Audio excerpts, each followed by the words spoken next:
And coming up in the next 2 hours, minority in parliament described as woefully inadequate and an insult to workers. The government announced 7% salary adjustment for public sector workers.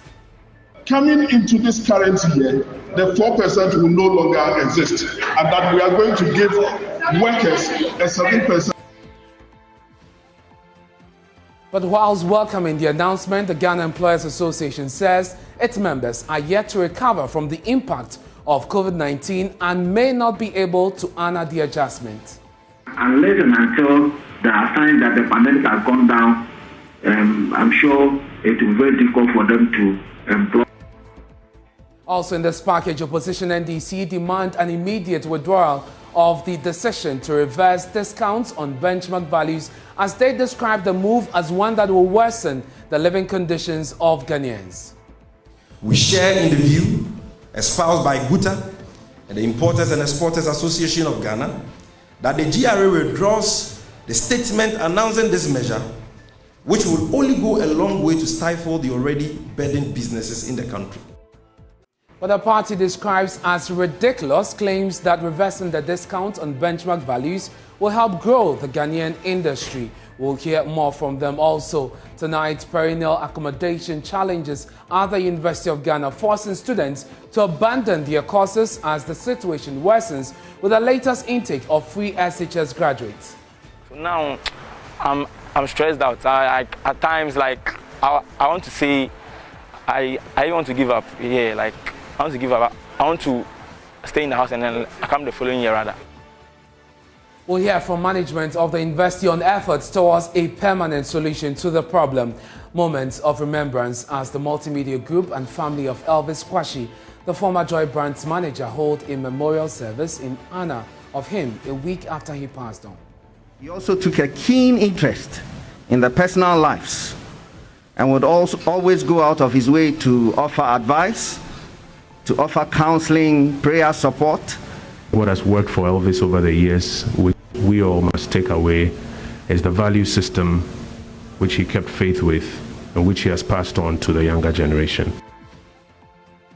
And later in business, a threat to cocoa export as carriers stage an indefinite strike to demand better service and conditions and increment in salaries.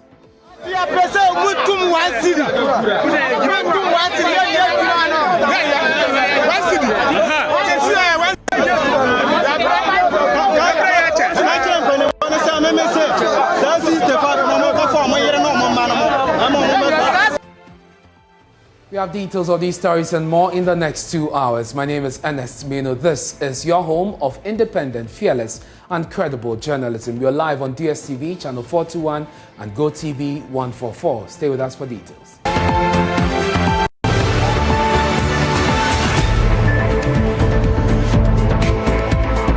Hello again, thanks for joining us. Authorities at the Komfo-Anokye Teaching Hospital say it has put in contingency measures to ensure uninterrupted emergency and elective services to the public in the wake of the ongoing industrial action by the nurse anaesthetist.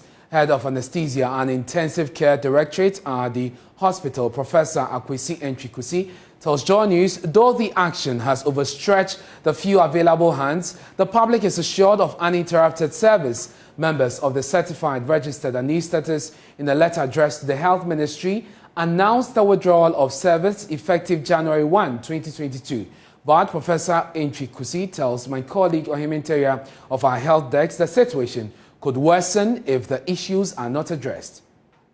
A team of physician anesthetists, supported by other health professionals, were busily preparing patients for surgical procedures at the Accident and Emergency Unit when the news team visited at about 8:40 a.m. on Wednesday. Physician anesthetists have taken over the work of the nurse anesthetists, and they do so with ease. This patient has to have surgery on his lower limb, so we are doing a spinal anesthesia for that. The doctors are unhappy with reports. CAT has suspended all emergency and elective surgical procedures. We've been operating. We've never stopped operating. We were even operating throughout the season. So the information you had, unfortunately, was inaccurate. and that Confanachi has never stopped operating. Members of the certified registered anaesthetists say the strike is indefinite until government responds to calls for improved working conditions. At least 52 of them, mainly nurses, have withdrawn their services at Confanachi Teaching Hospital. This means trained physician anaesthetists fill up the vacuum created by the absence of the nurse anaesthetists. Head of Anesthesia and Intensive Care Directorate at CAT, Professor Akwesi Nchikusi, explains to Joy News. Those who are on leave were called in, and then we felt the fault. I mean, usually when it happens like this, you have to stop elective cases and attend to only emergencies. But we've not stopped any elective case. We've not stopped any emergencies. We are receiving referrals from all over Kumasi and Ashanti region. Professor Nchikusi says the impact of the strike could be dire on district health facilities if concerns of the anesthetists are not addressed. In fact, we have been stretched to the limit. Now we have some of the doctors taking care of the COVID patients at the intensive care. And then if you come to the normal intensive care unit here too, it's my doctors who are supposed to be working there. And then we have the normal OPD, the anesthesia clinics. So in the wake of this strike, I have to call some of them, and some of them have to work extra. You know, some have worked for 24 hours since yesterday, 8 a.m. till today, and they are still on their feet working. So if this thing prolongs, then obviously they are going to break down. They can't cope, you know, because the referrals are coming from all over. I mean, if you are doing 10 cases and now you are doing 25, 30, then you can see, you know, how big the problem is. For Joy News, Oiminteria. A breast cancer patient, Aminatu Ibrahim, was scheduled for a breast surgery at the Wale Wale Government Hospital, but the operation failed to come up because of the strike. President of the Certified Registered Anaesthetists, James Inwingasara, gives an insight on the impact of the strike at the various hospitals. Many facilities, the district, regional hospitals, district hospitals have no option than to shut down the elective cases. And many of the emergencies that cannot withstand the place were sent to Confanoche, Kolebu, where they can have attention. Any other thing has come to standstill. We know that you just met with CHAG. What was the outcome of the meeting? We have not come to any definitive conclusion. CHAG came in as a mediator and tried to see how they will help to deal with the impasse. We have come to a level that is now taking the lead to meet the ministry first. So we are reverting to the office and then waiting for any further information, and then we'll decide how we will respond. So you are calling off your strike? No, we are not calling off our strike. Has the ministry or the Medical and Dental Council made any contacts? Not at all, not at all. So far as I'm concerned, as a union leader, none of them has approached me yet. Let's go to the Northeast region and speak to correspondent Ilyasu Tanko. Ilyasu, you have been speaking to some of the patients at the government, Wale Wale Government Hospital. What have they been telling you?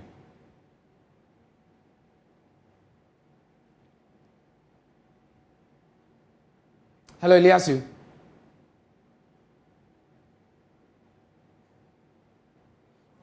Ilyasu, if you can hear me, you have been to the Wale Wale Government Hospital following this announcement, the strike by the certified registered anaesthetists. We know that a surgery that was scheduled for yesterday was called off because of this incident.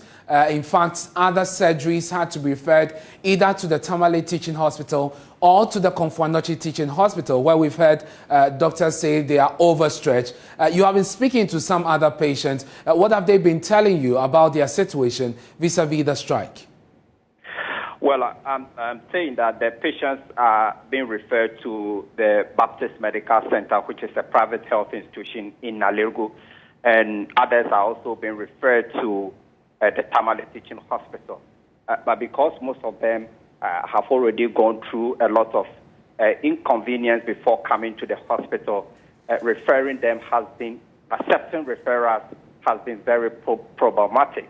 And so most of them tend to reject this particular referral and tend to use the convenient means of treating themselves, and that is staying at home or visiting traditional healers. And you have been speaking to health authorities. How are they managing this issue, and where are they referring these cases to?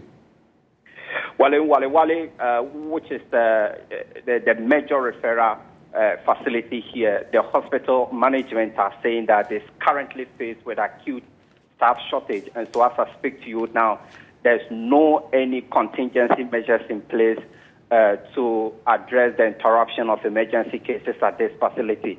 They are hoping that these anesthetists will call off the strike and come back so that they will start normal delivery of service in this particular facility.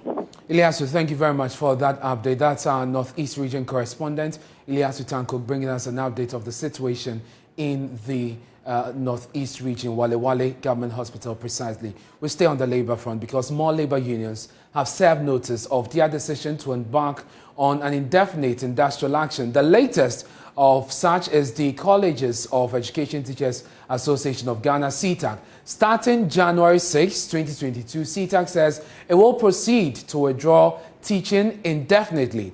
The decision was arrived at a crunch meeting today by the leadership of the association, and they cite government's failure to implement the agreed conditions of service for its members from 2017 to 2022. Additionally, the association says government failed to pay some allowances and outstanding arrears of 9 months, which was paid in the last quarter, to be paid in the last quarter of 2021. Here's a breakdown of the other issues they raise for which they're going on the strike. It says in an emergency National Council meeting of the Colleges of Education Teachers Association of Ghana, CTAG, on Tuesday, January 4, 2022, the National Council unanimously agreed to embark on an indefinite strike across all 46 Ghanaian public colleges of education effective Thursday, January 6, 2022. The indefinite industrial action is grounded on the following. 1. The failure of government to implement the 2017-2022 conditions of service as agreed to. CTAG and government signed a memorandum of understanding on September 24, 2021 after reaching agreement on the 2017 to 2022 conditions of service for members of the association. 3. The said MOU states that effective date of implementation as January 1, 2021, while payment of associated arrears of 9 months was to be paid in October, November, and December 2021. By this release, therefore, the association's National Council has resolved to follow through with its decision to withdraw teaching, one of its main duties, as stipulated in the harmonized conditions for colleges of education effective Thursday, January 6, 2022. The National Council would like to use this opportunity to entreat all CTAG members to comply with this directive until further notice. Prince Obeng Himang is president of the association, and he joins us via Zoom. Thank you very much, Mr. Obeng Himang. You wrote to the NLC. What was their response with regards to your decision to proceed on this strike action? Good evening to you, Ernest, and then your cherished viewers, particularly those in Accra College of Education and across the length and breadth of Ghana. The college is listening to you. We wrote to the National Labour Commission around 20th December this year, notifying them of our intention to embark on strike tomorrow. That is, if government did not come clear with respect to respecting the terms of the agreement that we have with government. And as usual, Labour Commission wrote back to us telling us not to proceed with the action because they were putting together to bring us together so that we resolve the matter. We want to use this platform to set a record straight that our matter is not a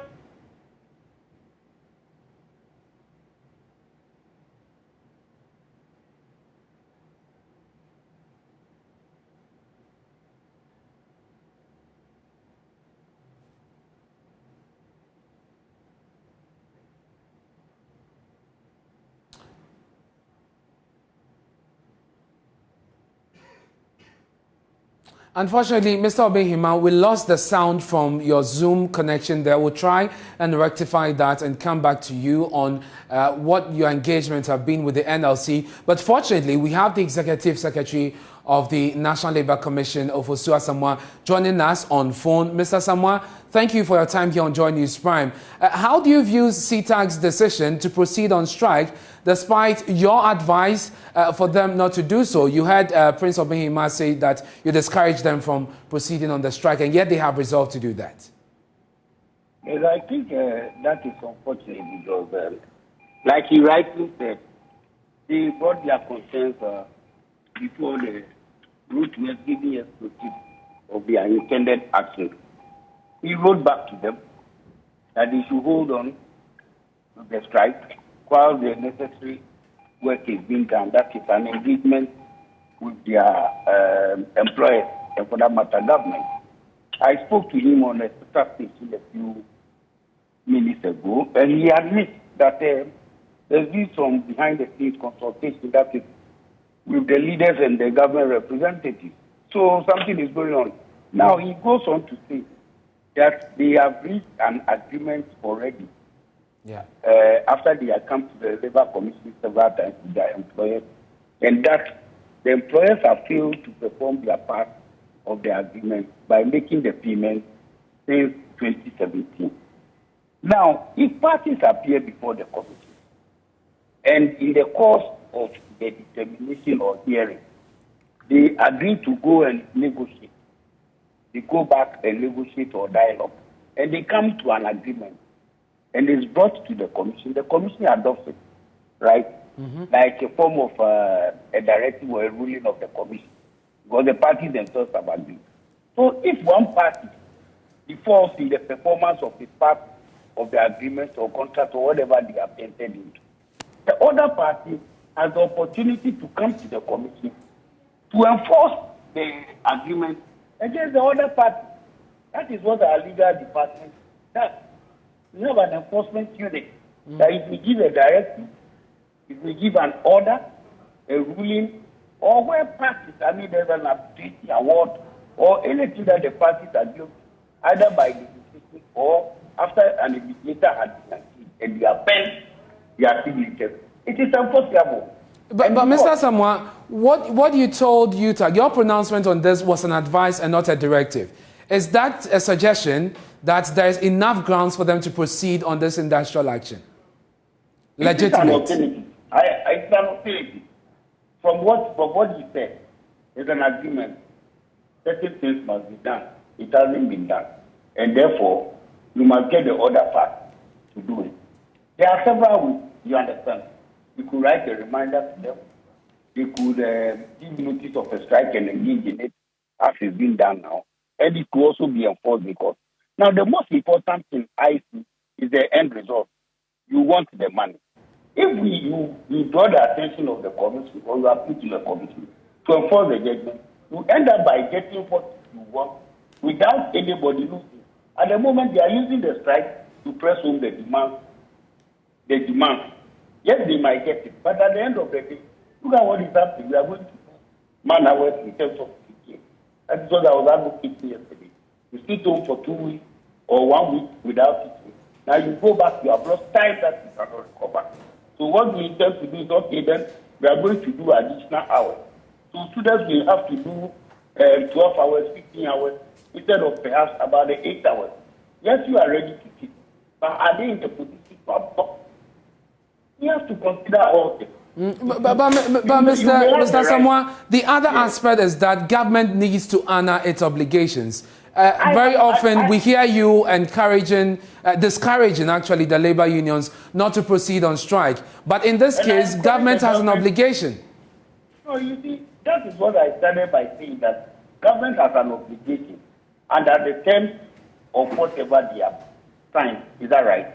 Between the union and government represented by the ministry. So if the government is defaulting, let us proceed against the government to enforce it in court, rather than resorting to strike. It's an alternative, all right. But I think that it should have been better to enforce it against government in court. Just finally, are you going to bring them back to the negotiation table? what is left is, from what is left is enforcement. Okay. So yes, they could negotiate the terms of payment. Very well. What is left, I suppose. Very well. Let's see how this proceeds. So, I'm grateful for your time. Advise them to call off the strike. Very well. And then allow the committee to enforce the agreement against government. Mr. Asamoah, thank you very much for joining us. Let's go to Zoom now and speak to the president of the Teacher Trainee Association of Ghana. Abdul Manan Dimbe is their president. He joins us. Abdul, school is yet to reopen, over the weekend. Already, your reopening dates have been postponed a few times. How will this impact your studies? Thank you very much. Good evening to you and your listeners. I mean, it's actually very sad after sitting at home from August 2021 and schools are going to resume in January, only to be hit by information that CTAC would be going on a strike action. It is actually very sad. We recall the same thing happened in 2018 when the first batch of the B.Ed students were admitted into the colleges of education. We had level 100 students who were admitted, and they were on campus, but close to 3 months, there were no teaching and learning going on. So it was just eating and sleeping. Now, as you rightly stated, our academic calendar has been readjusted, which means that due to the infrastructure deficit in the colleges of education, instead of spending 4 months per semester, you are spending close to 8 months per semester. There is no time. It's really going to affect the students in the colleges of education if this strike action holds. Now, this is our point of view. Our point of view is that if there's a memorandum of understanding between government and TTAC, I think that should be honored. Because I remember in the case of UTAC, when the University Teachers Association went on strike, the president himself had to intercede in this whole case, and then everything was settled. There shouldn't be any difference here at all. Our tutors in the colleges of education are aggrieved because after they had agreed to have a memorandum of understanding with the government has failed to honor its promise. And once that has happened, they would have to take it to the next level. And this is where we are. It is going to affect us in the colleges of education. And as it stands now, we would call on the government to actually honor the agreement they had with CTAC so that our teaching and learning will go back to normal. Thank you very much. Thank you very much. That's the president of the Teacher Trainees Association of Ghana. Let's do some more on education. But before we go to the University of Ghana, earlier we lost there the president of CTAC, Prince Obinhiman. Mr. Obinhiman, thank you again for reconnecting. You heard the NLC Executive Secretary say that what is left is just an enforcement of the decision. If you just hold on, perhaps a while longer, the issues will be addressed and the academic calendar of your students of the various colleges will be maintained so that the students can proceed with their studies. How hard is that? Ernest, I think we need to be honest with the realities. This issue has been back and forth. And the National Labour Commission Executive Secretary, Mr. Asamoah, I respect him so much. He should imagine putting himself in a situation if he were to work from 2017 up to date without commensurate conditions of service in Ghana's economy. I am not sure he would agree. Wanting to respect the laws of the land regarding how to declare strike and all of these things, we sent a letter to the National Labour Commission far back as 20th of December. And it's important to note and set the record straight that this issue is not about negotiation where the impression should be created like we are negotiating and we've broken away to declare strike. Let it be known. Let the National Labour Commission tell government in the face that, look, you have agreement with the people. You signed MOU. Respect the terms of the MOU. If they have any bit of advice, which of course I believe they do, they should offer the advice to government so that government will respect the terms of the agreement. We are saddened by that, especially when we've stayed home for long and students are reporting and this thing has to happen. We are saddened by the fact that we also have our own students, we have our relatives, sons and daughters who are part of the college fraternity. That is why we've been friendly in all of these terms, because we look at the anger and the fact that we have agreed to carry on with all our activities apart from teaching. We are going ahead with mentorship, going ahead with teaching practice provision, going ahead with project work supervision, and all of those things.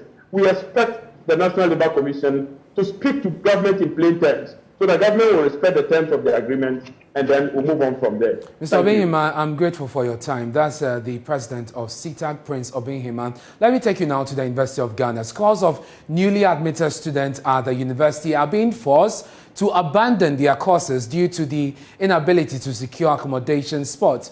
More than 15,000 students were offered admission this year into various undergraduate programs at the university, with less than 3,000 available spaces. As the perennial struggle for accommodation sets in, some students who have traveled long distances to the school without securing residence say they may just have to quit altogether. Manuel Krante visited the campus in our reports. Long faces and outright despair. The most obvious expressions worn by the many frustrated students who, just like their mates from the year before and the ones before that, cannot find accommodation after gaining admission into the University of Ghana. I was happy, like when I had the admission to study at this university, because it was my dream university. Yeah, everything was okay. Daniel Elijah Chum is a newly admitted student at the university. Unlike anything he expected in his first few days in college, what was to be his dream school is gradually becoming his nemesis. He's only one of the many freshmen who are struggling to secure a spot in the limited residential facilities on campus. The accommodation portal was opened exactly at 9 a.m. as yesterday morning. So I was online around 8:50 a.m. waiting for the portal to be open so that I can be fast about getting the accommodation. So by 9:02 a.m. I was on the website. Any hall I choose, there will be like there's no room available. So I was okay with it because I chose several rooms that I chose all the halls and then like I didn't get any room. So from that time I didn't know what to do. So I had to set off early from Winneba this morning around 6 a.m. to get here to fish out how things will be going concerning the accommodation. He's been roaming the entire Legon campus for hours, dripping with sweat, and the brown envelope containing his application documents literally tearing apart. He's now thinking of abandoning his course altogether. I've done whatever I could. I've been moving from halls to halls, floors to floors, but like no one. I've spoken a lot, so Mikra, I'm even tired. I'm even tired.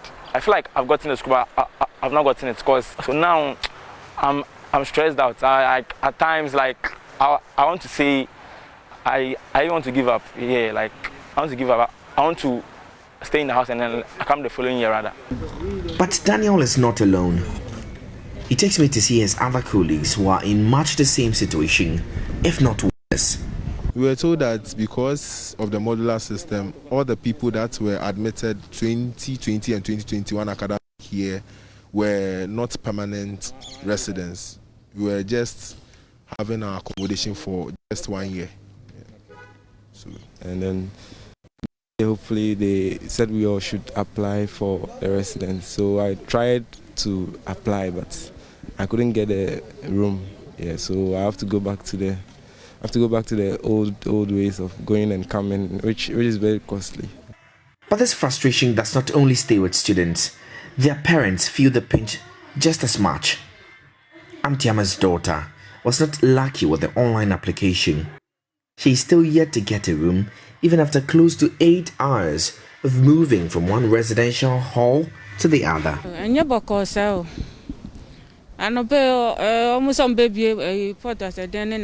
Things are not well. They said the portal was to be opened at 9 a.m., but we tried and couldn't get access.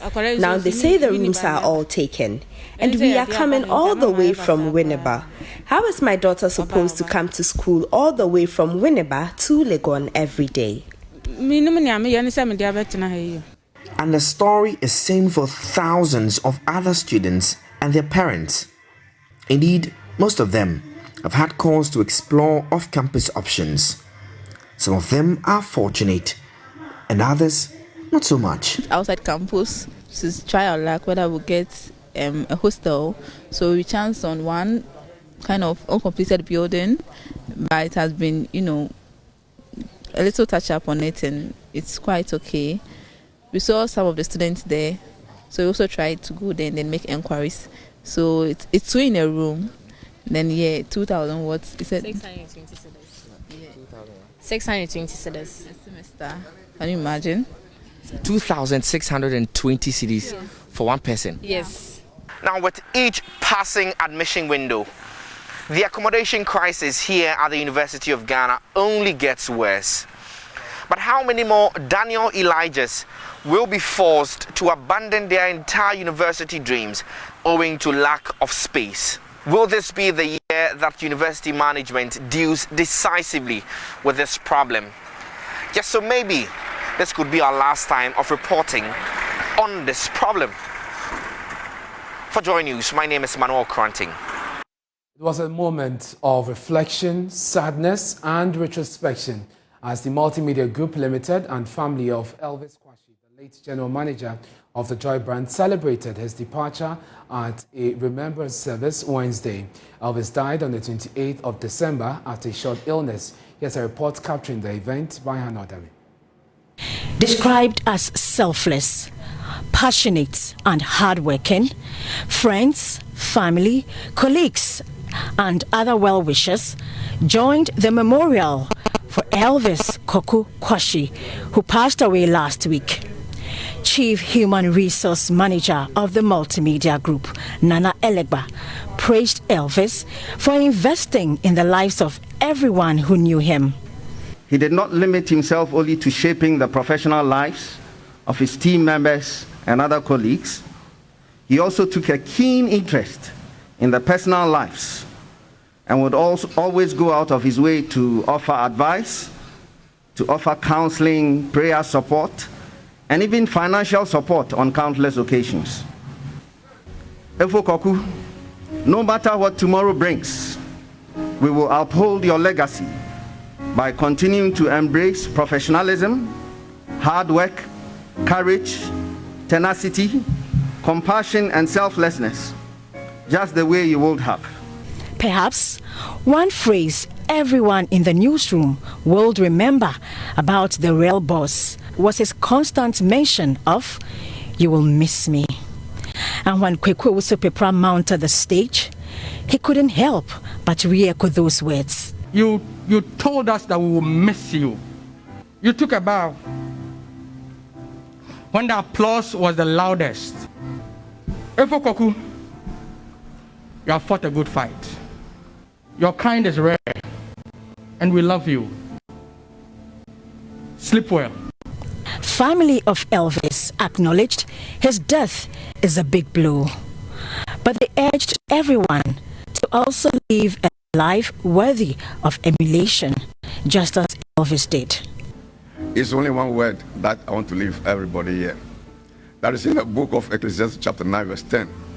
The Bible says, whatever your hands find to do, do it with all your might, for there is no work, no understanding, no knowledge, no skill of work in the grave where you are going.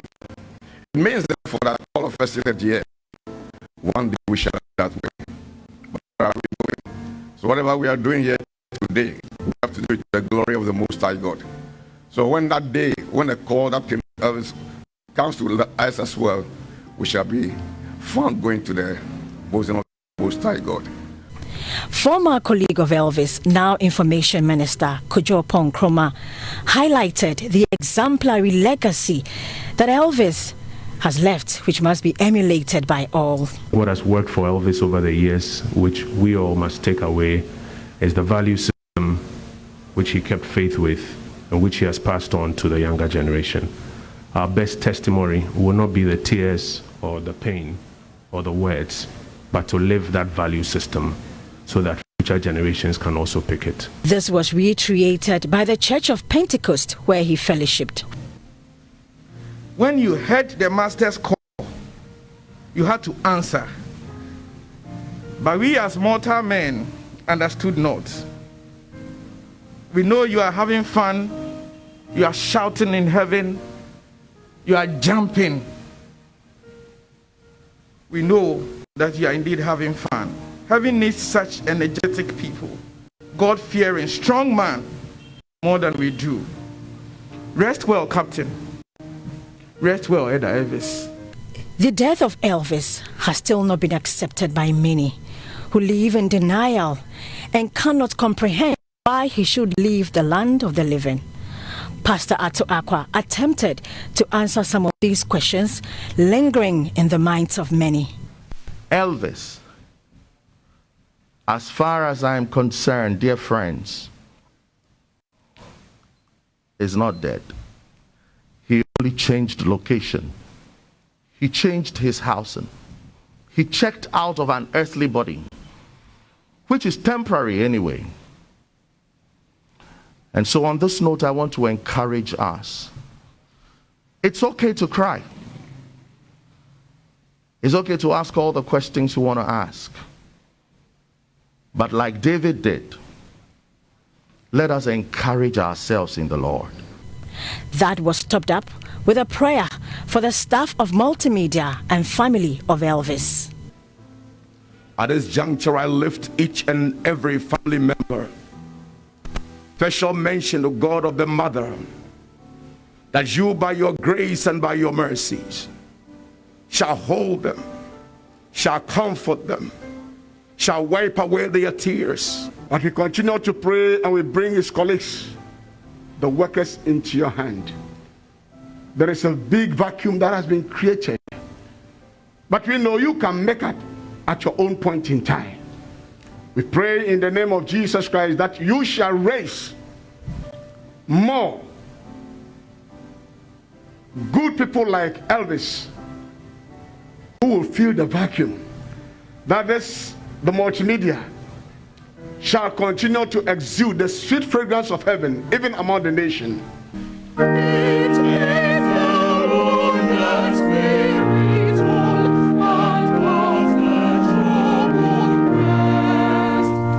Fare thee well, Elvis Kwashie, the real boss.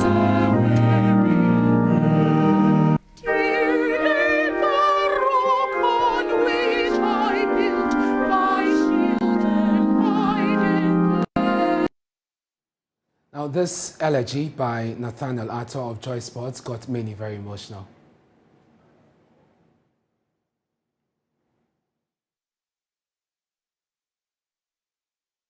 So if the collected, calm Efo Koku Elvis sang to you these words of praise, why then did you not add to his days?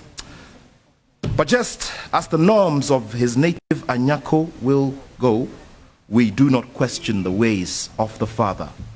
So in utmost humility, dear Lord, we the sons and daughters are tempted to ask the Father why. Why did you not listen to our prayerful cry? For the once fluid river Koku Bonywede Elvis of living water has eternally run dry. We, the multimedia friends, search the folding arms and bespectacled face and the clean, bold shave, topped with a business look. We, the Bishop Herman, search the cool and calculated steps of a young man from Voltaland. To which place can we, Fanofa Street, place the spontaneous giggles and tickles and the jokes and laughter? Where do the saddened Evelyn and offspring seek comfort and daily energy? And where does the Church Pentecostal locate its daily and dedicated flock of Elvis? Where will we keep wailing and wanting to hear our voices go above the clouds? Because in our weakness we want to bring our crave to your mercy for the shaken collective family. And so in utmost humility, dear Lord, we the sons and daughters are tempted to ask the Father why. Why did you not listen to our prayerful cry? For the once fluid river Koku Bonywede Elvis of living water has eternally run dry. And to you, the silent FO, you have fought well, but the race is still on. The race can only lower when offspring stand on strong feet with no will to ever retreat. Some of the time we will pray and hope that the divine heavenly bells will chime and create warmth for lovely Evelyn and the lonely one in the times of loneliness and cold. Some of the time we will hope that the bullish storms clear the paths for the less privileged. Some of the time we will pray for the feedback-ridden voice to ring incessantly in all of our ears so the multimedia quality can be kept above the clouds. And some of the time we will hope that we will never sleep on this legacy created by our dear Elvis. So in utmost humility, oh dear Lord, we the sons and daughters are tempted to ask the Father, why did you not listen to our prayerful cry? And drenched in the heartbreak, our sore vocal cords almost chant WHY for the once fluid river Koku Bonywede Elvis of living water has eternally run dry. Some current and former colleagues of Elvis Kwashie shared fond memories of him. Difficult coming to terms with the loss of a man who's impacted generations, and this morning I just want to say that for the wife Cynthia, for the children, for the entire multimedia family, for all of us who Elvis Kwashie trained, fathered, became a brother for time and for generations, we say, share our condolences with you from the entire EIB network, from Star FM, from GH1, from the leadership and from management. We say, for the family, please find strength in this very difficult time, and we will continue to shine the lights that he placed in us to impact generations. We call this work a ministry. Is a peacemaker, a consummate professional. We've worked with Elvis for more than a decade at Multimedia. He's someone who will teach you that he was being too hard on you. He wants to get the work done. I remember this quotation of his that I would deal with you if the work is not done. It's a promise, not a threat. In fact, we will miss him deep. Elvis made me what I am today. There wouldn't have been Ivy Sotoji without Elvis Kwashie. I had the honor of being part of his family, of being his younger sister, like a daughter to him.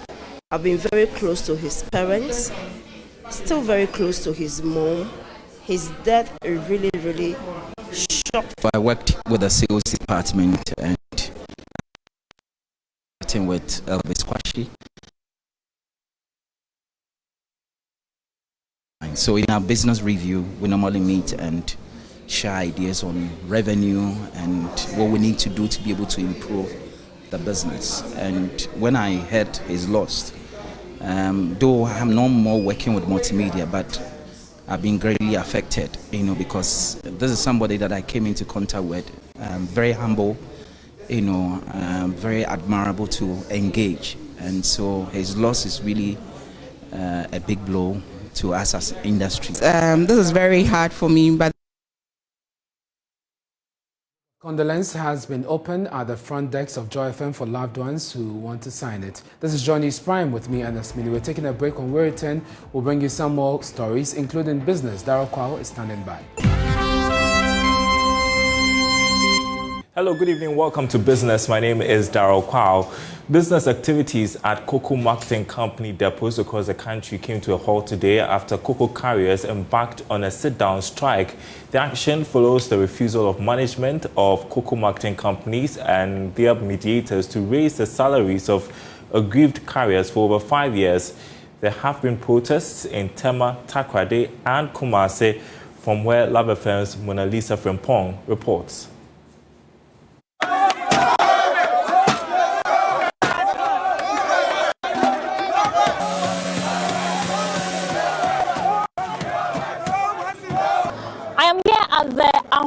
Cocoa Depot, where workers, that is the cocoa carriers here, are demonstrating against what they term as the unfair treatment when it comes to their daily wages and other conditions of service. Well, let's speak to some of them to hear their concerns.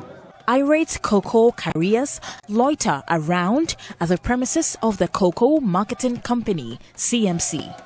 They had previously dealt directly with CMCs for their wage negotiations. However, the CMCs have contracted third parties with this responsibility. Carriers want the current 62 pesos for offloading a bag of beans increased to 1 Ghana cedis. Raymond Abanga is chairman of the Kumasi Cocoa Carriers Association. Our concerns now is that we want the public and the government, led by His Excellency Nana Addo Dankwa Akufo-Addo, to hear our cry. We plead with the public that we, the cocoa carriers of Ghana, we are suffering and we need justice. We need fairness. Over 5 years now, we have been paid 62 pesos per bag. Over the 5 good years, there has not been increment. When we want to speak, they tell us that we are working with contractors. They are not paying us. They are not even the system. The carriers are also worried about what they say are dangers associated with their work, as many of them reportedly fall ill after being exposed to chemicals. There are also concerns over work-related injuries in the face of poor salary. My dangerous is even dangerous because the bag is 64 kilo and I carried it 2 times. I have to carry the bag. I have to remove 2,000 bags and they have to sample it, send it to a lab and come back before I will use that 2,000 bags and stack it to like a electricity pole. And even when you reach the house, you can't even sleep. Chemicals is in the cocoa. Chemicals is even in the cocoa. They are killing and the chemicals is killing us. Last year, 10 of our carriers died. If you confirm more soldier training, some may pass out to a He said, I brought a few of my colleagues to work here with me, but they couldn't.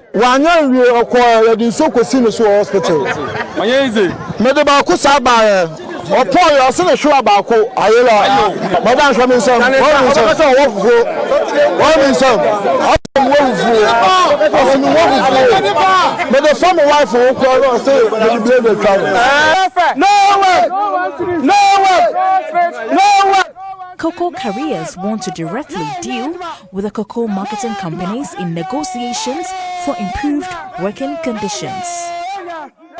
We don't want directors or mediators or contractors between we, the carriers, and CMC.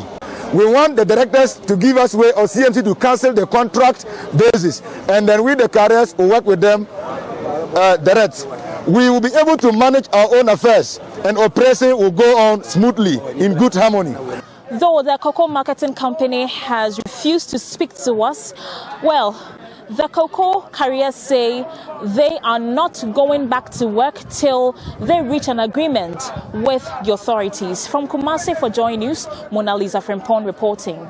Well, in other news, tonight, the Ghana Cedi ended last year with a depreciation of a little above 9% on the retail market and almost 4% on the interbank forex market. This performance has been described as mixed by analysts and currency traders because of the spread between the retail and interbank market. In 2020, the local currency registered about 3.9% decline in value to the American dollar on the retail market. Senior currency analyst at Databank Research, Karijmati, says an effective fiscal policy from the government is necessary to complement interventions from the Bank of Ghana to keep the local currency relatively stable going forward.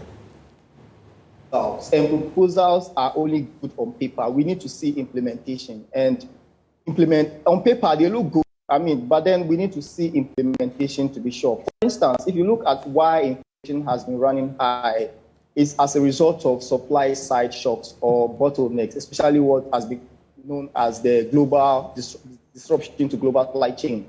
So what you want to see is that the budget will focus on those areas where we've seen bottlenecks in the global supply chain. First of all, you want to see investment that goes into the production of food and the value addition to food, because if you look at the components of inflation, there's been so much volatility in the food price index since the pandemic broke out. You want to see government intervention in agriculture and value addition to agri-produce.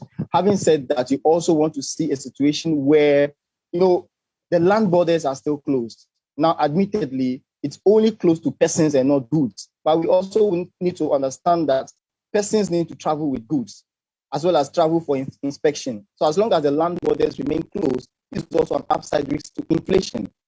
Now, the authorities have also said that they need to vaccinate at least 20 million Ghanaians before they can open. So then there's a risk to that side if vaccination remains low, as we are saying. So we also need to quicken the pace of vaccination, especially educating people in order to reduce the vaccine hesitancy that we have in the system. And that's it for business. Thanks for watching, everyone. And to our viewers on Joy Prime, thanks for watching. The news continues after this break.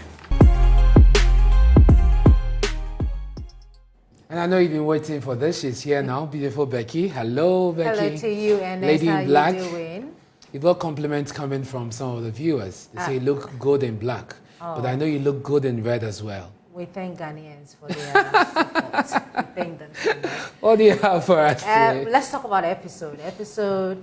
I had a conversation with him, and he revealed to me that he's one of the few Ghanaian musicians who set trends. I don't know what trends he was talking about, but he has 3 albums unreleased, and he's hoping to release this year. Okay. And he's just basically asking Ghanaians to look forward to all the things that he has for them this year.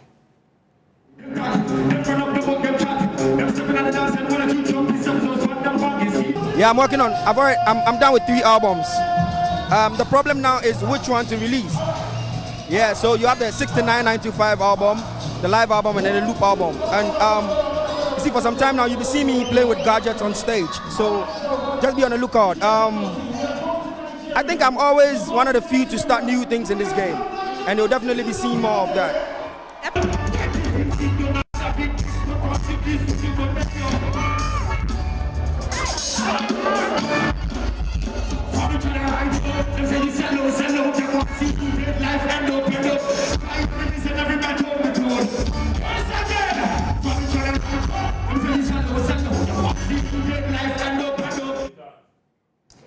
That's some good stuff there. Another star from DC. I tell you. Yeah. But I just got to know more about him recently, and I think it's very good. Yeah, episode is good, and I think he's trying, and I think that we should rally our supports behind him and make sure that he gets to where... Industry players, if you say so. Yes, senior industry player, I'm sure she's watching. But let me take you to Angola, because Parola, she is an Angolan R&B and Kizomba singer. Her real name is Jadira Sasingu. The singer Pearl began singing at the age of 8. The 38-year-old singer told me, I caught up with her back in London, and I got interested in her kind of music. So I asked her, what do you do back home in Angola? How is music life like in Angola? Here is Parola.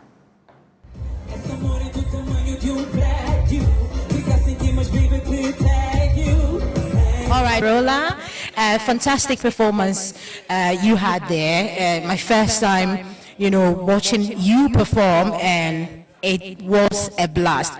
Tell us, so the Ghanaian fans out there who don't know you, tell us about you and your music.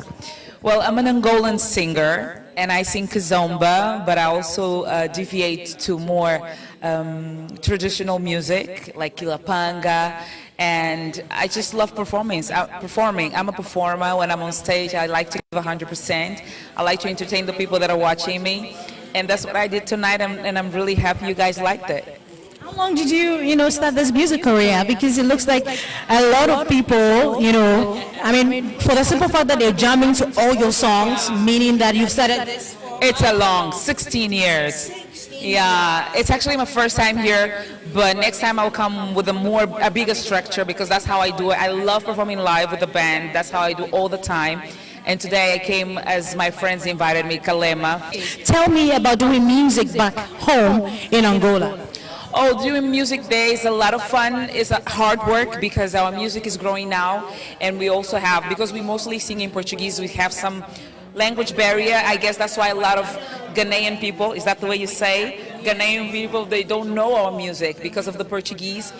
But once you get to know us, once we are on stage and we do our best to interact with anybody that is in front of us. So one day I hope I'm going to have the pleasure to Nago pense locote engague no meu peito mora tua fé. Sou contigo, sou mais mulher. Todos querem pagar pra ver, mas na verdade. Ladies and gentlemen, Parola. Becky, can you interpret that for us? Well, she just explained to you what she does. I mean, the music, people, I know some people, dance to Kizomba music here in Ghana. That's true. In Ghana, and I think that we have to spread our wings.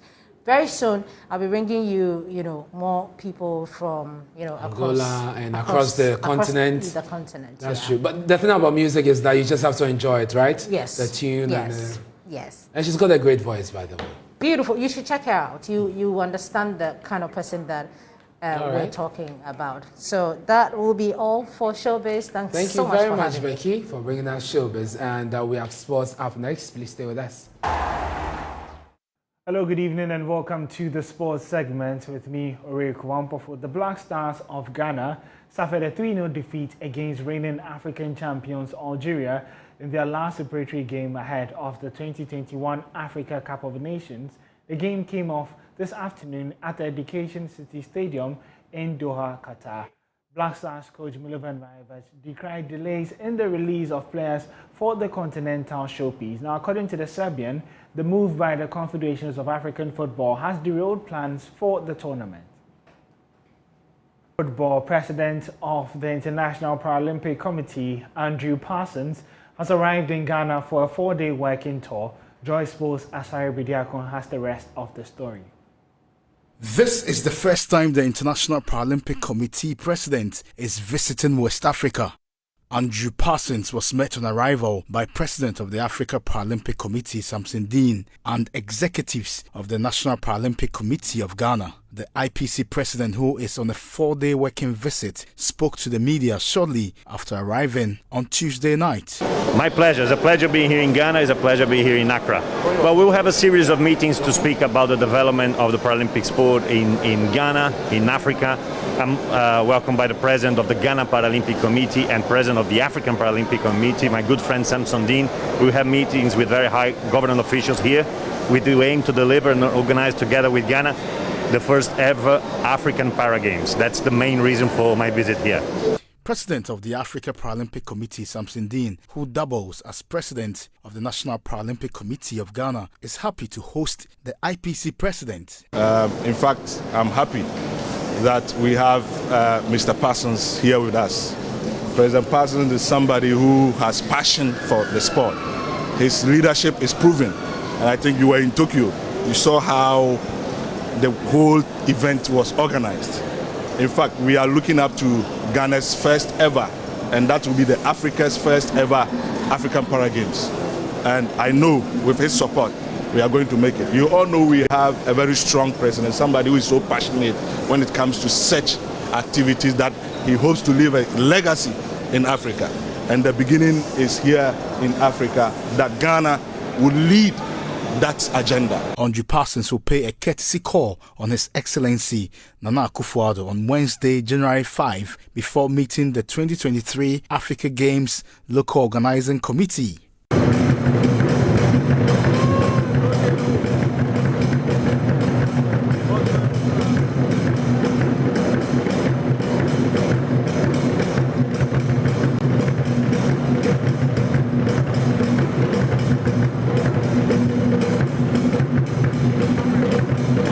Let's do some more stories where General Secretary of the Ghana Athletics Association, Ba Husseini, says ending their 7-year impasse with athlete Martha Bisa was one of the best moments of 2021 and reviewed the association's commitment to help the athletes succeed. And a huge burden that has been deviled the association for the past 6 years was finally lifted. And the association, you know, Prabhupada always says that stand by the truth, no matter how long it takes, truth will always come out. And I just want to appreciate and thank Martha Bisa for coming out to do what she did. But I would have wished that she did that much, much earlier. Nonetheless, it has come, and we will support her. We try to open conversation with her, see how we can support her for Ghana 2023, the African game. She has to run in that competition. So we are trying very hard to support her to be able to qualify. Now that in that association, we don't have automatic athletes going for the national team. Everybody has to qualify. So we will support her to qualify, you know. And what surprises me was people threatening for her not to apologize, not that they will sue her. It's strange, isn't it? I mean, it's strange that the same people that were preventing her from doing the right thing are not asking her to do the exact thing that they were preventing her from doing. Is that not ironic? So she should rather apologize to them, but she didn't apologize. She shouldn't apologize to others. It doesn't make sense. It doesn't make sense. Why should she apologize? I'm not saying that I'm not supporting her. I'm not supporting any side. But what I'm saying is that a person must be principled. If you were asking her not to apologize to the authority, why are you asking her to apologize to you? Nobody, for lack of a better word, nobody is a supreme being than the other. We are all the same under the sun. If I stood against something, no matter what, I also stand by my principle. So I don't see the reason why they were asking her that she should come and apologize for them. No. I cannot advise her what to do, neither can I advise the other side. But what I'm saying is that... Well, that's how we wrap up the sports segment here. You can get some more sports stories on myjoyonline/sports or follow us on social media at Joy Sports GH. My name is Oreko Ampofu.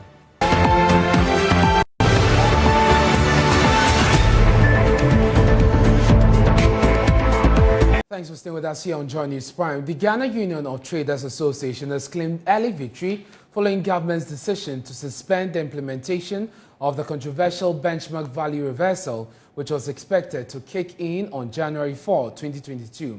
Industry players, with the exception of AGI, have spoken strongly against the policy directive since it was announced in December 31, 2021. It is unclear what informed the sudden change, but in an interview with Joy News, an unimpressed Deputy Communications Director of GUTA, Joseph Osei-Yao Ajiman, said government's decision to suspend the implementation is as a result of the pushback that has greeted the announcement. Welcoming, yes, but it's not a good news to us because we want the whole thing reversed. And it's not like reversing it for a day or two that will help us. So we are still dialoguing that the whole thing should be reversed. The government brought it and it should take it away. Yes. But you also understand why government is introducing this particular policy? We understand, but the understanding is not that deep that we have to understand. Before we go to that understanding bit, what would you say has informed the decision to suspend it for at least a day? Is it your agitation or is it the chaos at the port yesterday? Or what exactly, from your opinion, I mean, I'm talking about GUTA, informed this decision by the administration? It's both of them, because we have been pressing that the whole thing should be reversed. And since yesterday, we have been talking about it on all wavelengths to make it go. So I think that is what have pushed them to maybe reverse it until, because yesterday people were at the ports. They couldn't clear their goods because those who have done their papers during the holidays went in to clear their goods because it was after the holiday. And they went there and they were not able to clear their goods. And I think that has informed them to maybe reverse it for 1 or 2 days. And that won't help anybody. They should take the whole thing from there. And we are on it. We are talking to the government for them to suspend the whole thing. Do you see light at the end of that tunnel? We are dialoguing, so we can't say positive that we see light or something. But since we are talking about it, we know it will work. But you know, AGI is also making a strong case for this policy to come to pass. At least it will help in our revenue generation and also expand the tax net, if you like. Don't you agree with AGI, or you are on the other side where AGI is? No, AGI, are they the people who are going to expand taxes for the government? AGI, are they the people who should think of the taxes that government is going to get? Look, they should think of how they will work and get their businesses going. They are using obsolete machines. The interest rates that they are paying in Ghana is big. They can't compare themselves to any global country that is manufacturing the things that they are manufacturing. And if they leave them to manufacture, can they manufacture to the extent that they can serve the whole populace in Ghana? Because if you say they take rice, if you say they are producing rice, how many tons of rice can AGI produce? You will still have to import rice. And so if you say we should stop importing rice and let AGI produce rice in Ghana, can they do it? What if we stop importing, they will increase the capacity to produce more? Why don't they increase it and see that they are self-sufficient before they come out to say that we should stop? The opposition National Democratic Congress want government to completely and immediately withdraw the decision to reverse the discount on the benchmark values at the port. Speaking at a news conference, the National Communications Officer of the party, Sami Jemfi, said failure to do so will exacerbate the sufferings of the Ghanaian who is already distraught. The NDC says reversing the discounts on the import values will have adverse effects on Ghanaians who they say are suffering under the poor economic management of the Akufo-Addo-led government. We in the NDC hold the view that this is not the time for more taxes and draconian revenue measures such as a reversal of benchmark value discounts. We share in the view espoused by GUTA and the Importers and Exporters Association of Ghana that the GRA withdraws the statement announcing this measure, which will only go a long way to stifle the already burdened businesses in the country. And they must withdraw this immediately. We contend, ladies and gentlemen, that this is the time for the judicious and efficient use of taxes and the meager resources of states for the benefit of the Ghanaian people. It is not the time for more taxes and more draconian revenue measures. Enough of the wastage and ostentation being displayed by President Akufo-Addo and his government, only to turn around and impose on the Ghanaian people true killer measures such as the reversal of benchmark value discounts. The party also claimed that government reversed the discount because it was cash-strapped and needed more revenue, and also to balance government's book to go on a borrowing spree. We wish to make the point that this catastrophic decision has been occasioned by the self-inflicted economic malaise we presently find ourselves in, with our economy in tatters and government simply unable to find money to do anything. After 5 years of economic mismanagement and reckless election-driven spending, which have taken the country back to its epic days, the Akufo-Addo-Bawumia MPP government has decided to punish the already burdened Ghanaian people with more hardships for their own recklessness and economic mismanagement. This is why all manner of crippling taxes and killer revenue measures such as the reversal of benchmark value discounts, are being imposed on suffering Ghanaians to shore up government's revenue just to create an artificial picture of a sound economy in order to convince the investor community on more and more borrowing. The minority in Parliament has described as woefully inadequate and an insult to workers. The government announced 7% salary adjustment. Ranking member on the Employment Committee, Dr. Kwabena Donko, says the prevailing economic conditions in the country demand better remuneration for workers. Employment and Labour Relations Minister Ignatius Bamfo-Ewam at the quadrennial national conference of the Ghana National Association of Teachers in Kumasi said the new adjustment will replace the 4% announced last year.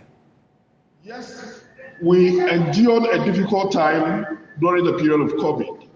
Mr. President, you insisted that under no conditions should any Ghanaian public worker lose his job during the period of COVID, in spite of the difficulties that the country was going through. Through that, we were able to safeguard the work of every public sector worker in Ghana, including teachers, for which members of NAT are included. In return, Mr. President, we had to also negotiate with the leadership of organized labor, and in the process, we had to agree that we also had to be modest in our request on the national kitty. That is how we ended at the 4%. But Mr. President, the beautiful thing is that we are moving on, and we had agreed that coming into this current year, the 4% will no longer exist, and that we are going to give workers a 7%, which is unequal. It is my hope and belief that things begin to work better for the economy of our country so that we can give our workforce a better remuneration that they can actually be proud of.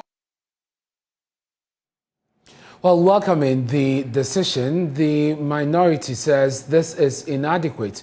They want government. Meanwhile, the Employers Association has announced that its members will not be able to deal with the adjustment because of the impact of COVID-19 on their businesses. A lot of these organizations are yet to recover from what has happened in the past. So, for many of our members, the failure to get them out of this crisis, the Ghana Cares program. So, in conversations with them, I think they are really in dire need for the modalities on how they can access funding so that they can cope with the pressure. Regarding the numbers, I'm not too sure whether immediately they can employ us they had anticipated. But so long, unless and until there are signs that the pandemic has gone down, I'm sure it will be very difficult for them to employ us. If the pandemic does not go away, really overcome these economic challenges that we have, because it's a global issue. Supply chains have been disrupted here and there. In my conversation with some of the organizations, before the pandemic, a container from China to Accra would cost about $3,000. Now it's about $9,000. Meaning they are not too sure whether you get your container on time or not. And the impact in other sectors are also quite severe.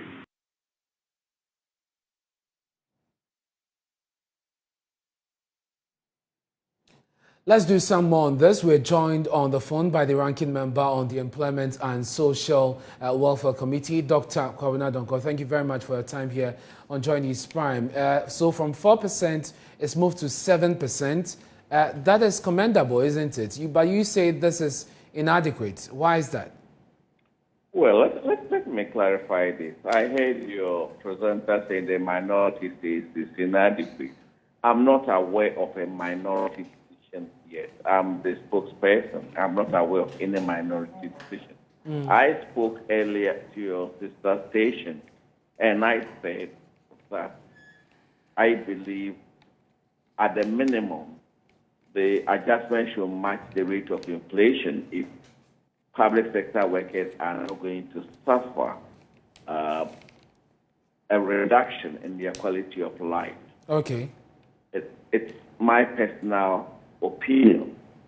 I don't want to commit the minority who is not paid as a group. That is fair. Well taken. And so you think that this should be commensurate with the rate of inflation. And so the 7% is actually not good enough. Precisely. If you have a rate of inflation in double-digit figures, and then you have a salary adjustment in single-digit figure, ipso facto, there is a reduction in the actual amount we pay the worker. I am one of those who possess that there has to be a relevance between salary adjustment and productivity. We must develop the appropriate indicators to link salary adjustment to productivity. So that is on the side of labor. We must work on this. However, there is also the macro management of the economy. The Statistical Service is responsible for churning out economic statistics. If we pay in the public sector workers a wage that is below the rate of inflation, it means we are diminishing their purchasing power. And I don't think that's good enough. But you talk about productivity, and if you listen to the Employers Association, for instance, they say they are still reeling from the impact of the COVID-19 pandemic, and this will be too much for them. How do you balance this? Yeah, but let's also segment this. Public sector wage negotiations is different from the private sector.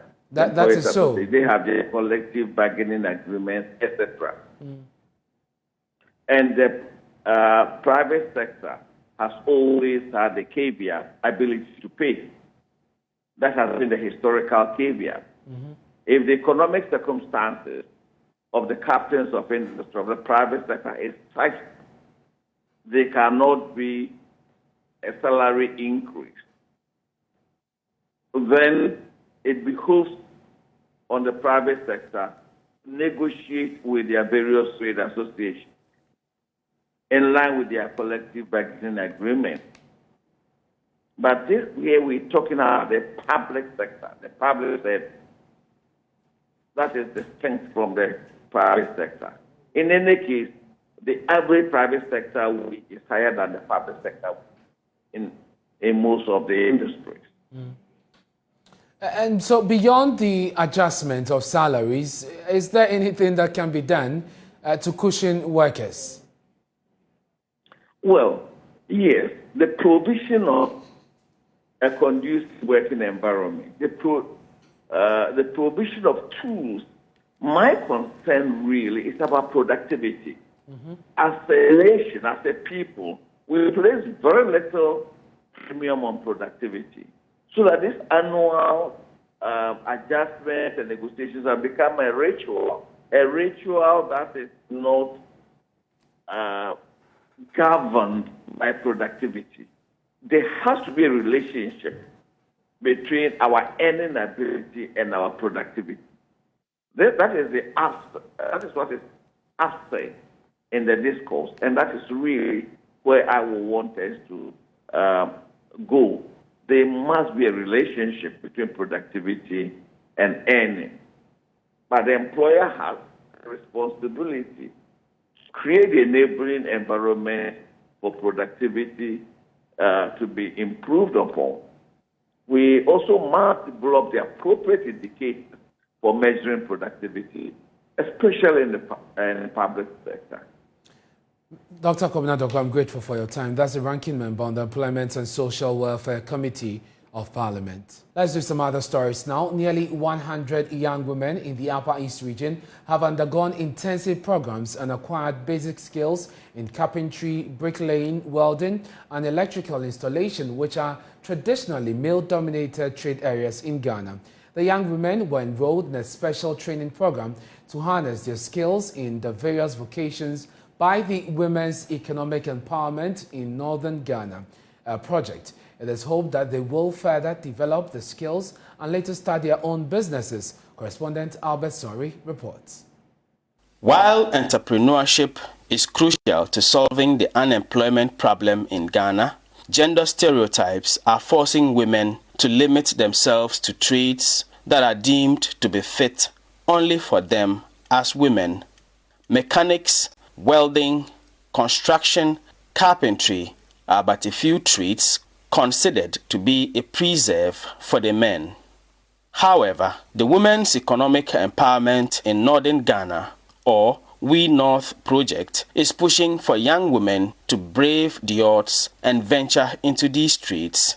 In October 2021, the We North project organized a week-long empowerment camp for a total of 90 young women from districts across the Upper East region.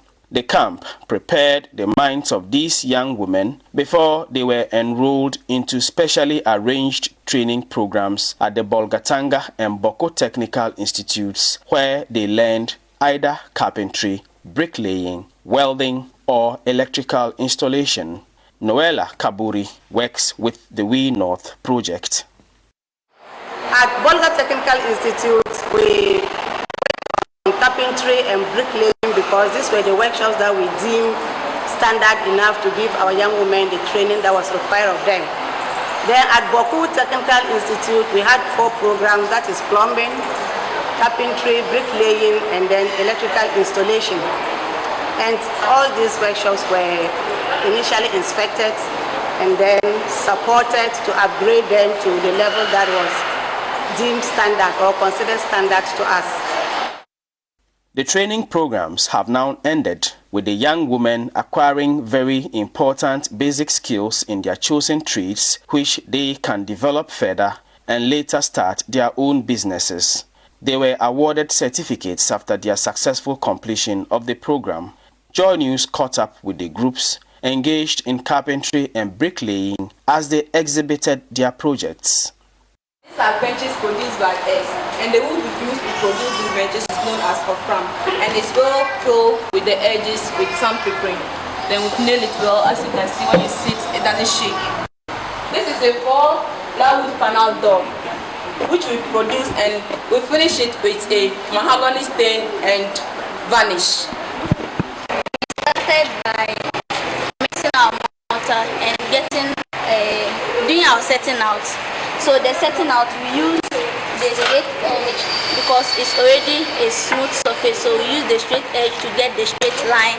Then we use builder square to get the corner and to use it for the measurement of the blocks. So we make it every block. The blocks were 16 inches. So we make it 60 inches and the other side is 5 inches.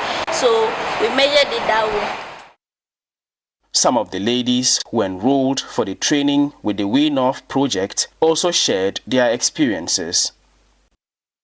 After our 8 weeks now, we can make kitchen stools, we are able to make frames, that's door and window frames, we are able to make tables with drawers, we can even fix a lock. We learned a lot actually. We learned like setting out a building plan and also how to fix wall tiles and floor tiles. We also learn how to render and plaster walls. Building and construction is not for the men. Actually, we the ladies can also do it and even do it better. The program was funded by Global Affairs Canada.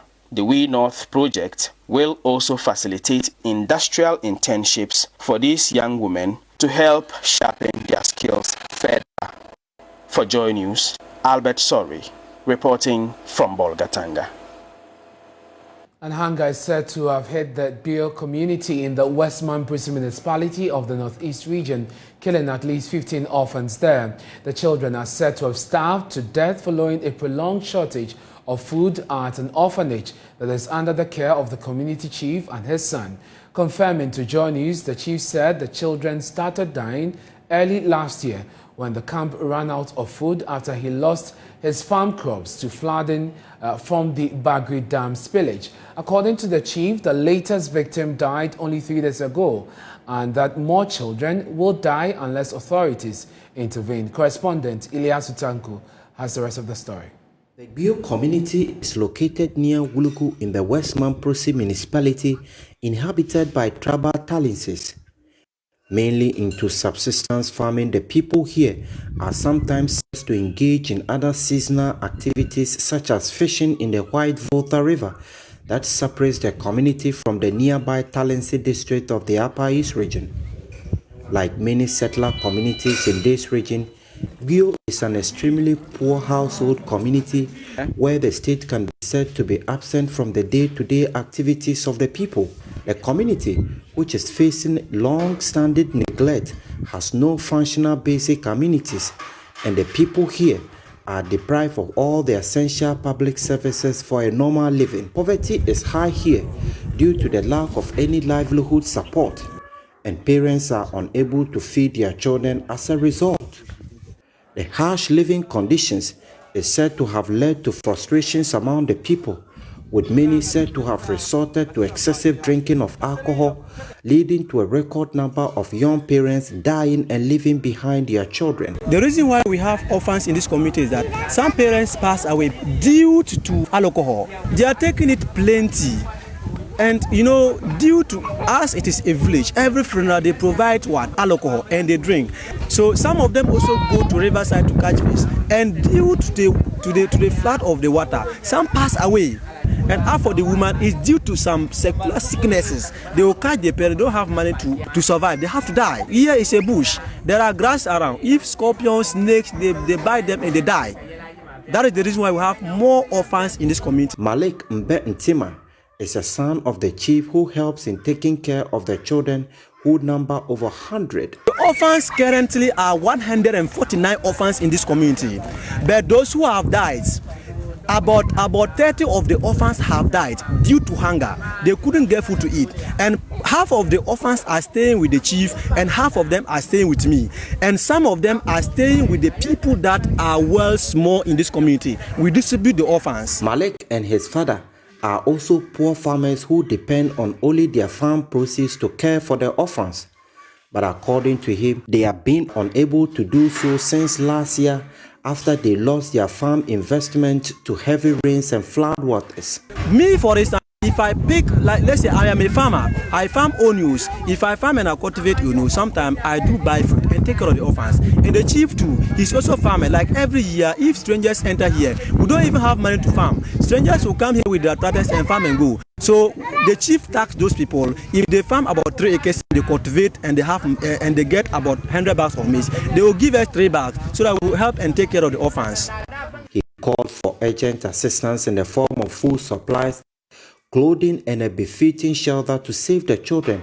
Even most of them, they don't have sandals. For me, I am taking care of about 60 of them. I don't have money to buy all sandals and distribute to them. That's my worry. Right now, what I think they want now is food and accommodation. That is what they did now. At a gathering in the village square, these children were said to be some of the orphans. They look hopelessly unkept and malnourished at the same time. I spoke to one of them in the local Mamprole dialect. One of my friends just died 2 days ago. For God's sake, we need your assistance. We are hungry. The women leader in the community also called for assistance from authorities, who she said had been informed severally. They have nothing, no clothing, no food. It's pure suffering. That is why we want you to intervene and help us to take care of them. Ilyasu Tanko reporting from Bio, West Mamprosi. You're watching Journey's Prime with me, and that's been. We're taking a breather. When we return, we have some more business stories for you. Please stay with us.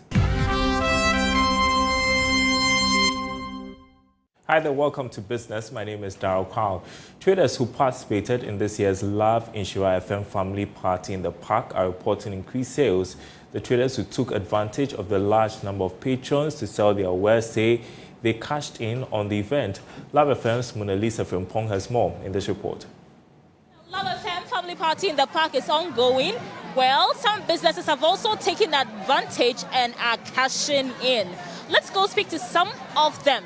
Thousands of revelers in Kumasi took part in the Love and Insure FM family party in the park at the traditional Ratchet Park venue. Traders busily displayed their wares, including assorted food items to children, play items, at the magnificent Ratchet Park venue as patrons shuttled between joints. Traders are happy at the gains made so far.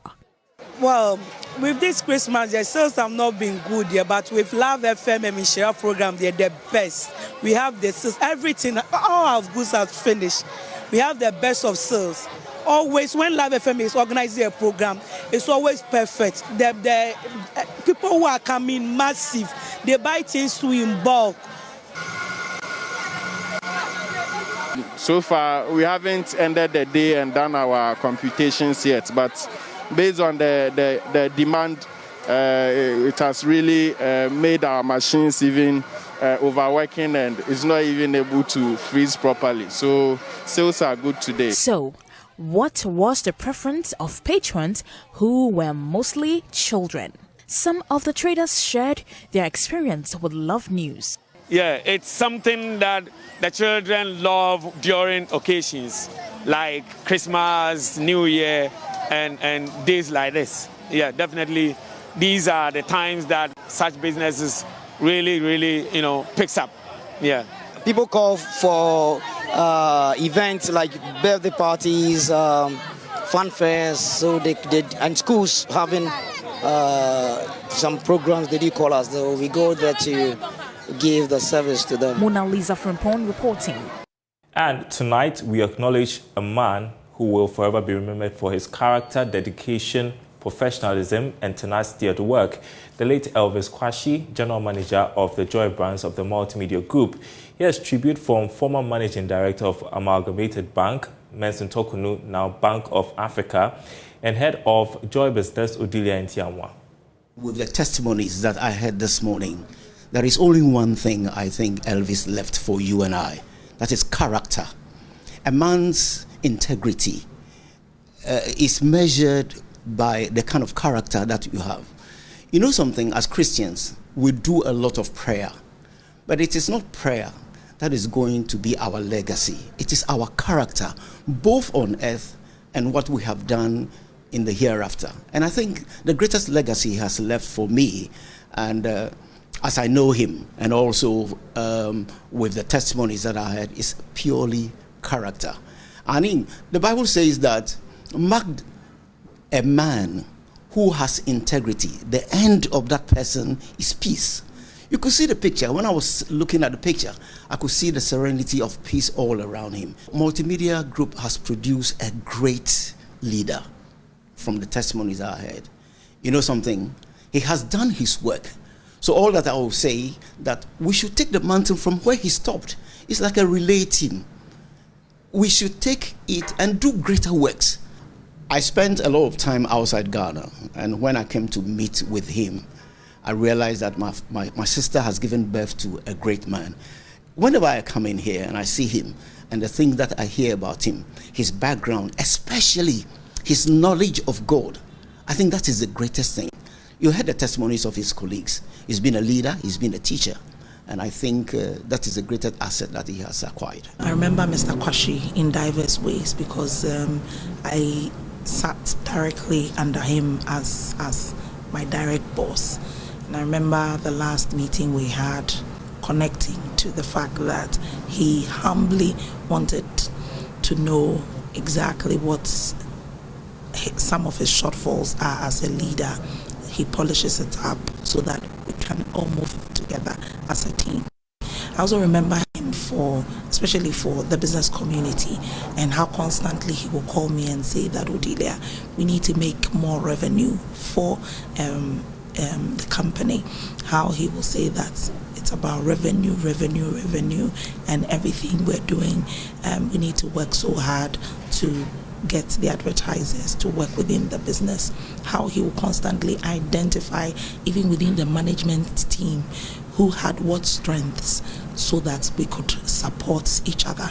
I felt that that is a mark of a real leader, and how he constantly will pull all of us together and rally us around himself for a common goal.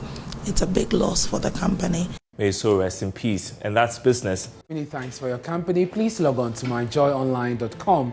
We have more stories then. Good night.